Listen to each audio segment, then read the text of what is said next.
Billy Graham once said, "I believe one of the next great moves of God will be through believers in the marketplace." Pastor, as a business owner myself for over 20 years, I can tell you there's good news and bad news associated with his assessment. The good news is, business owners are typically among the most talented people in every congregation. They're driven, resourceful, and faithful, many times with the intestinal fortitude to follow their dreams with no safety net.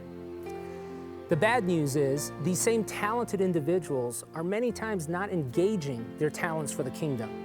They live with a constant tug of war. At one end of the rope is their businesses that demands their time and attention, or it will fail and their families will suffer. To make matters worse, most business owners don't know where their business fits into the church. Is it okay to talk about his business at church? Is handing a business card to a fellow congregant crossing the proverbial line? If I need to buy something, I'd rather give my business to a Christian than to a company I just looked up in the phone book. Partner with Gdirect in starting a business ministry. The first thing they'll do is put together a church directory.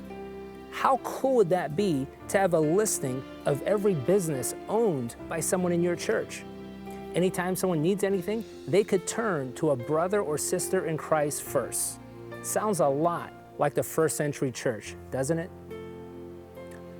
These participating businesses will be treated to 6 two-hour teaching sessions throughout the year. These Business with God seminars will be loaded with biblically based practicals on how to run a business in a Christ-centered way. You're probably wondering what liability your church has in all of this. As well you should. Let me address that right now. There's none. All participating businesses must sign an agreement which indemnifies and holds harmless your church in any and all situations. This agreement further states that all businesses cannot advertise that your church promotes or endorses their products or services. And all users of the directory are informed that the church is not endorsing or supporting these businesses. So imagine when the business owners of your church hear the news that you are wrapping your arms around their businesses.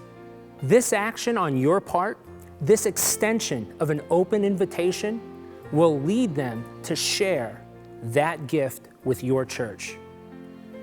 Pastor, you're the coach of your team. Give your most talented players a reason to get back into the game. After all, we're all already on the winning team. Shouldn't we all be in the game together?